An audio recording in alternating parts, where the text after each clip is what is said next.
चलिए, पहला सवाल आपकी स्क्रीन पर ये रहा, भारत का वह कौन सा राज्य जिससे कर्क रेखा होकर गुजरती है। अब देखता हूं कौन वो शेर है इस क्लास में जो इस सवाल का जवाब दे पाएगा कि वो कौन सी रेखा है, मतलब कौन सा राज्य है जिससे कर्क रेखा होकर गुजरती है। तो सर अभी तो आपने बताया था कि कर्क रेखा भारत के 8 राज्यों से होकर गुजरती है। कितने राज्यों से? 8 राज्यों से होकर गुजरती है। मैंने ट्रिक भी लिखी थी, मित्र पर गमछा झार, मित्र पर गमछा झार, ये वाली ट्रिक मैंने लिखी थी ना बेटा। सर अगर देखें तो इसमें मैंने उत्तर प्रदेश का नाम कहीं पर भी नहीं लिखा है। मैं अगर बात करूं हिमाचल प्रदेश कहीं भी नहीं है, बिहार कहीं भी नहीं है, लेकिन झारखंड बेटा यहाँ है। इस ट्रिक में मैंने अभी आपको बताया था झारखंड बिल्कुल करेक्ट आंसर होगा। तो बेटा सिर्फ मैं आपसे 20 सवाल पूछूंगा और आप लोग 20 में से 20 ठीक कर देना, ताकि मेरा दिल खुश हो जाए कि वास्तव में आज बच्चों को जो पढ़ाया उन लोगों की वो सारे फैक्ट एकदम क्लियर हो।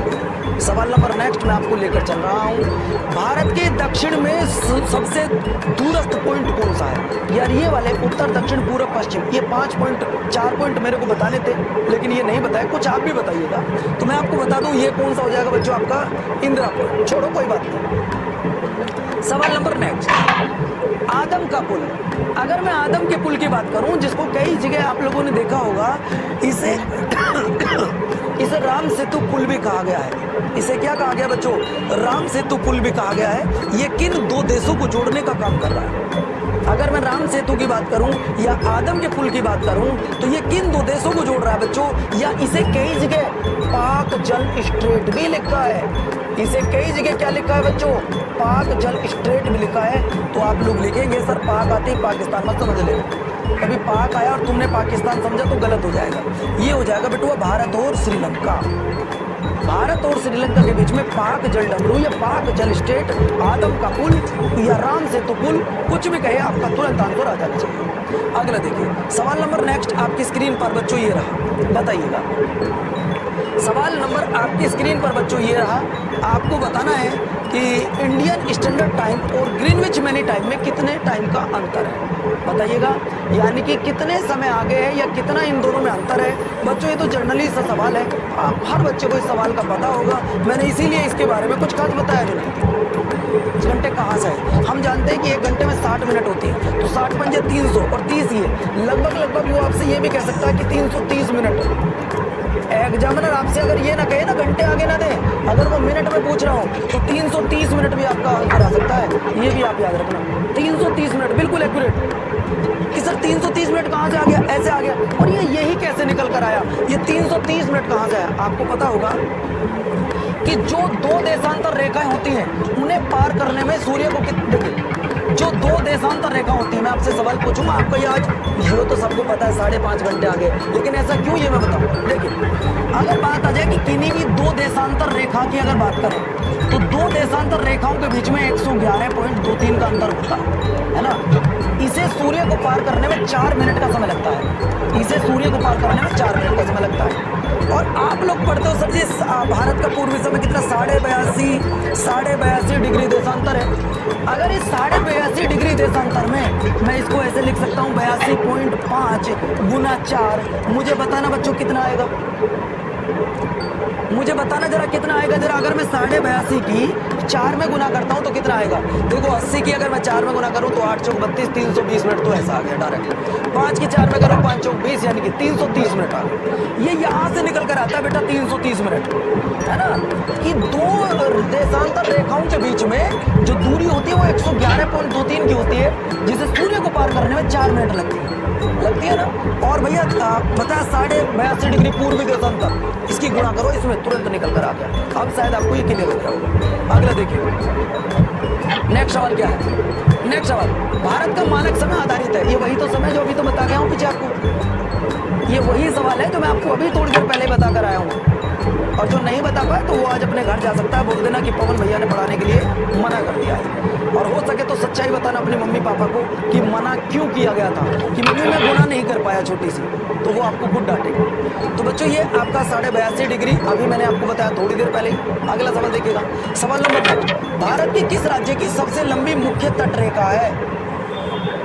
अभी 1 सेकंड पहले ही सवाल का जिक्र चल रहा था, 1 सेकंड पहले ही। और अगर आप नहीं बता पाओ तो कहीं ना कहीं आप लोग मेरी इंसल्ट करके जाओगे आज, अगर आप इस छोटे से सवाल का जवाब ना दे पाए। पहले ये क्या हो गया, कोई नहीं। पहले तो आप इतना कीजिए, देखिए इस समय लगभग 2900 बच्चे लाइव हैं, तो मैं चाहता हूं कि आज पहला दिन था, ये 3000 कंप्लीट हो जाए। तो क्या आप मेरे लिए एक बार सभी बच्चे वीडियो को शेयर कर सकते हो? अगर मेरे सर मुझे सुन रहे हो, राघव दोस्त सुन रहे हो, तो एक बार वीडियो को शेयर कर दीजिएगा ताकि ये 3000 बच्चे तक पहुंच सके वीडियो। और मैं चाहता हूँ देखो इसमें जो अच्छा कंटेंट आपको दिया जा रहा है ये हर बच्चे तक पहुंचे जो बैच परचेज नहीं कर पा रहा है ना।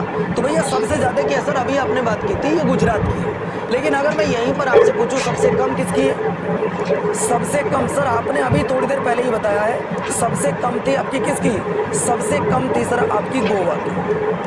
ये आपने 1 मिनट पहले ही सवाल का जवाब दिया था। तो बेटू आपको सबसे ज़्यादा का भी पता लग गया, सबसे कम भी पता लग गया। अब कई तो इतने शरारती होंगे जो मेरे कहने के बावजूद नहीं गुरुजी की वीडियो लाइक मत कर देना, दिक्कत हो जाएगी, हमारे हाथ में दर्द हो जाएगा। हाथ हो गई यार, कोई बात नहीं, आप फिर भी दिल के टुकड़े हो। अगर देखिए भारत और चीन के बीच सीमा रेखा बनाने वाली रेखा का नाम क्या है? भाई भारत और चाइना के बीच में जो बाउंड्री बनाने वाली रेखा है उसका नाम क्या है बच्चों? ये आपको बताना है।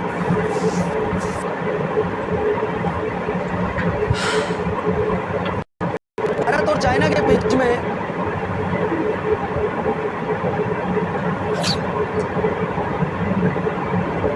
चलो एक बार हम भी अपने टेलीग्राम पे शेयर करके आते हैं यार, तुम लोग भी करो और मैं भी करके आता हूँ, देखता हूँ कौन पहले पूछता है।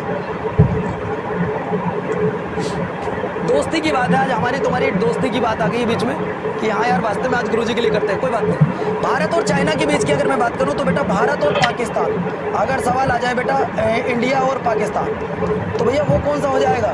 वो हो जाएगा बेटा रेड क्लिफ। अगर बात आ रही है किसकी? बात आ रही है भारत और चाइना, तो वो हो जाएगा बेटा आपका क्या? वो हो जाएगा मैकमोन। अगला सवाल देखिए, सवाल नंबर नेक्स्ट, निम्नलिखित में से कौन सा तट पश्चिमी तट का भाग नहीं है? बताइएगा कौन सा पश्चिमी तट का भाग नहीं है, ये आपको बताना है। चलिए अगर हम बात करें कि कौन सा, अगर मेरे प्यारे बच्चों किसका पश्चिमी तट का भाग नहीं है, बोलो जल्दी जल्दी चलिएगा। इस भारत के मैप को जितनी बार ज्यादा बार बनाओगे, ये बात याद रखना मेरे प्यारे साथियों, कहीं ना कहीं आप 2 से 3 क्वेश्चन तो वैसे ही तुम्हारे बन जाएंगे। अगर आप ये मैप बनाना सीख गए ना, हाथ चलाना सीख गए, तो 2 से 3 क्वेश्चन तो आपके ऐसे ही बन जाएंगे, है ना। और साथ ही आंसर आ जाएगा आपका कौन सा? कोरोमंगल तट, जहाँ लौटते हुए मानसून से वर्षा होती है। न्यू मोर द्वीप ये कहाँ पर है?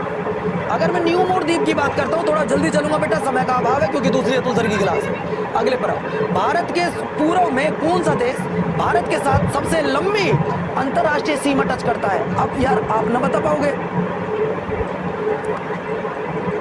बोलो भैया पूर्व में कौन सा सबसे अधिक लंबी सीमा टच कर रहा है? तो सर अभी आपने बताया था थोड़ी देर पहले ही, अगर हम बात करें तो वो म्यांमार हो जाएगा। देखिए मैंने आपको बताया था यहाँ पे मेरे प्यारे साथियों, अगर सवाल पूछे सबसे लंबी और ऑप्शन में बांग्लादेश दिया जाता तो बांग्लादेश यहाँ पे आ जाता, बात खत्म होती है ना। अगर मैं इस सवाल को कट करके ये आपसे पूछूं, पूरब यहाँ से हटा दूं, मैं ये हटा दूं और सवाल का आंसर अब आपसे पूछूं, भाई अब बताओ क्या आएगा। अब अगर मान लो मैंने आपसे ये पूछ दिया, इसको हटा दो जरा 1 मिनट के लिए, ये देखो मैंने अब पूछा सबसे लंबी अंतरराष्ट्रीय सीमा किस देश के साथ जुड़ती है, तब आपका जवाब क्या आएगा? तब ध्यान रखना, तब आपका आंसर चेंज हो जाएगा और तब आएगा आपका आंसर बांग्लादेश। क्या आएगा बेटा? बांग्लादेश। और तब कितनी हो जाएगी? 4096.7 किलोमीटर हो जाएगी। अगर सवाल इस तरीके का पूछा गया है ना, ये तो ठीक था आंसर, ये तो ठीक है, सवाल भी ठीक है, लेकिन अगर सवाल चेंज कर दो तो आंसर ये आएगा। ठीक है अगले देखिए, सवाल नंबर नेक्स्ट, निम्नलिखित में से कौन सा द्वीप भारत और श्रीलंका के बीच में स्थित है? चलिए भारत और श्रीलंका के बीच में कौन सा द्वीप स्थित है, ये आपको बताना है। भारत और श्रीलंका के बीच में कौन सा द्वीप स्थित है? तो मेरे प्यारे साथियों लिख लीजिएगा सर रामेश्वरम द्वीप। अगला देखो सवाल नंबर नेक्स्ट, निम्नलिखित में से कौन सा देश भारतीय उपमहाद्वीप के अंतर्गत शामिल नहीं है? बताइए। कुछ ऐसे सवाल जो मैंने आपको नहीं कराए उन्हें मैं खुद स्किप कर रहा हूं बच्चों, खुद स्किप कर रहा हूं, उन्हें कल की क्लास में कराऊंगा। परेशान बिल्कुल मत होना, परेशान बिल्कुल मत होना। अब मैं कुछ वो सवाल लेकर आ रहा हूं आपके लिए जो मैंने आपको कराए हैं अभी थोड़ी देर पहले ही।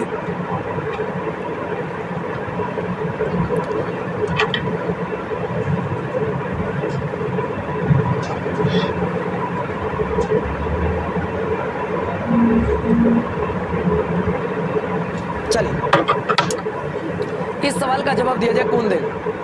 कौन सी ऐसी रेखा मतलब कर्क रेखा भारत के किस राज्य से नहीं गुजरती है? जवाब दीजिए। देखिए मेरा टास्क पूरा होने वाला है, लगभग 2995 बचे हैं। मैंने एक सवाल पूछा कि कौन सा ऐसा राज्य है जिससे आपकी कर्क रेखा होकर नहीं गुजरती है? झारखंड से गुजरती है सर, बिल्कुल ठीक है। सर गुजरात से गुजरती है, बिल्कुल ठीक है। सर मध्य प्रदेश से गुजरती है, बिल्कुल ठीक है। लेकिन उत्तर प्रदेश उसमें कहीं पर भी नहीं आता है, याद रखना, उत्तर प्रदेश उसमें नहीं आता है। चलिए सवाल नंबर नेक्स्ट, ये देखिए सवाल, कर्क रेखा भारत के कितने राज्यों से होकर गुजरती है? जो ना बता पाए हाथ जोड़ के कहेंगे घर चला जाए कि कर्क रेखा भारत के कितने राज्यों से होकर गुजर रही है। तो बच्चों कर्क रेखा मैंने अभी आपको बताया था, 5 बिल्कुल नहीं, 6 बिल्कुल नहीं, 7 बिल्कुल नहीं सर, 8 राज्यों से होकर गुजर रही है। और 8 राज्यों में से जो पहला राज्य है वो कौन सा राज्य है?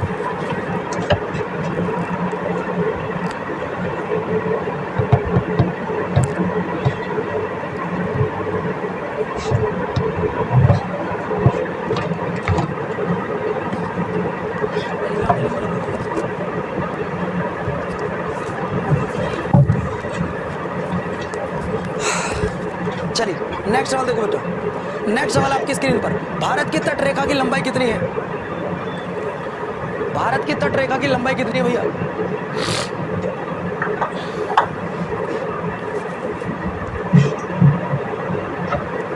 भारत की तट रेखा की लंबाई कितनी है ये आपने बताना। अभी थोड़ी देर पहले मैं आपको बता के आया था कि भारत की तट रेखा की लंबाई है 6100 किलोमीटर। लेकिन अगर इसमें मैं द्वीपों को ऐड कर देता हूँ भाई 6100 किलोमीटर, लेकिन अगर मैं इसमें द्वीप लगा देता हूँ तो बेटा फिर हो जाती है ये कितनी सर 7516.6 किलोमीटर। याद रखना, जैसा सवाल हो वैसा आंसर भी आना चाहिए।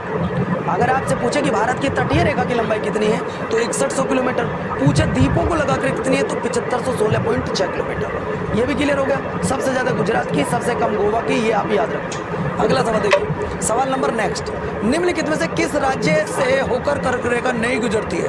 बताओ भैया, किस राज्य से होकर कर्क रेखा नहीं गुजरती है? इस कर्क रेखा से मैं इतने सवाल इसलिए पूछ रहा हूं क्योंकि आज याद रखना बच्चों, तुम्हारे पेपर में एक सवाल आया रखा है। यहाँ से एक सवाल तुम्हारे पेपर में कर्क रेखा से आएगा आएगा आएगा।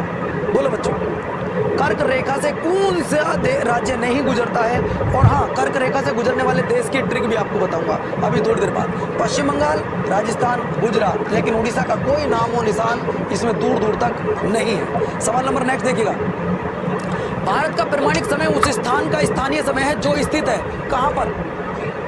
जो कहां पर है? जो भी आपको बताया था कि 82.5 डिग्री पूर्वी देशांतर है, जो कि भारत के 5 राज्यों से होकर गुजरती है। भैया 3000 पूरे हुए, thank you so much, love you दोस्तों। अब आपको बताना है सर वो कहां से निकलती है, तो वो इलाहाबाद के समीप एक जगह पड़ती है जिसका नाम है नैनी। कौन सा नाम है बेटुआ? नैनी से होकर गुजरती है। कहां से? नैनी से होकर गुजरती है। आपका आंसर बिल्कुल क्लियर हो जाएगा। अगला देखिए, सवाल नंबर नेक्स्ट आपकी स्क्रीन पर ये रहा, संपूर्ण भारत के कितने प्रतिशत भूभाग के मैदान पाए जाते हैं? चलिए मैदान पूछ सकता है आपसे, मैदान पूछ सकता है भैया, पर्वत पूछ सकता है, और आपसे जनसंख्या पूछ सकता है, आपसे क्षेत्रफल पूछ सकता है। ये बताना है है ना, ये सारे क्वेश्चन आपको याद करने होंगे। अच्छा एक बात और सर, एक नया टॉपिक है, जैसे कि इलाहाबाद हम लोग आपको पढ़ा रहे हैं, इलाहाबाद का नया नाम क्या हो गया बच्चों? इलाहाबाद का नया नाम क्या है? अगला, हरिजन शब्द के नाम पर किस शब्द का यूज किया जाएगा? काकोरी ट्रेन डकैती के नाम पर, काकोरी ट्रेन डकैती के नाम पर किस शब्द का यूज किया जाएगा? अलीगढ़ के स्थान पर किस शब्द का यूज किया जाएगा? जरा बता सकते हो? 4 सवाल, इन चारों सवालों के जवाब आप मुझे दे सकते हो बच्चों, चारों सवालों के जवाब। देखिए अगर